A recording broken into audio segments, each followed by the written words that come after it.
Welcome to Aicha Drama.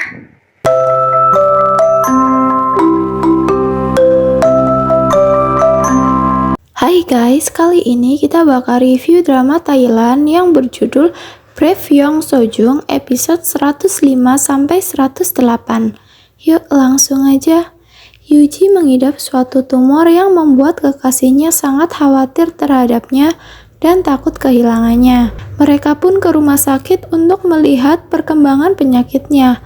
Ternyata penyakitnya semakin parah dan menyebar. Yuji pun melakukan serangkaian tes dan pengobatan. Kekasihnya pun dengan setia menemaninya di rumah sakit.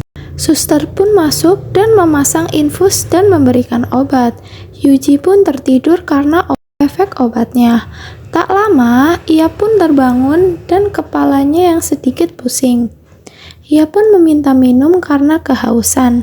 Kekasihnya pun dengan cekatan mengambilkannya. Yuji pun terlihat kuat di hadapan kekasihnya itu. Ia tak ingin jika kekasihnya bersedih. Ia pun menjalani pemeriksaan kembali. Kekasihnya pun menunggunya hingga selesai dan Yuji pun mengatakan jika ia baik-baik saja. Mereka pun saling menguatkan satu sama lainnya. Sesampainya di rumah, mereka pun makan bersama.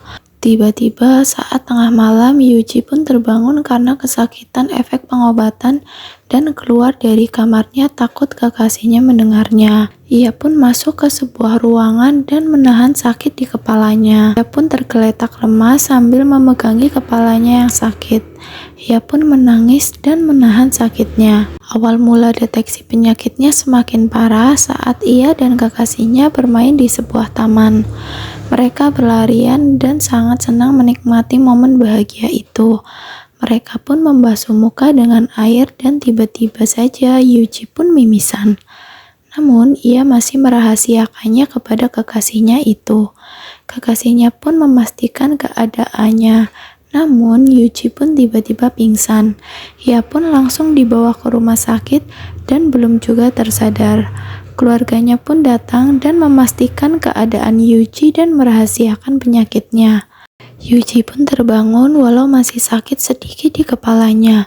Ia pun duduk di atas bed dan ia mengatakan jika ia hanya sakit anemia dan kekasihnya tak perlu khawatir.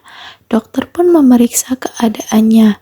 Yuji pun mulai membaik dan kembali ke rumah. Saat sampai ia pun tertidur di kamarnya sambil menahan rasa sakit karena penyakitnya itu. Kekasihnya yang sudah mengetahui penyakitnya pun memastikan keadaannya dan khawatir. Ia pun melihat salah satu plastik obat yang harus diminum Yuji untuk menahan rasa sakitnya dan ia pun menangis karena keadaannya.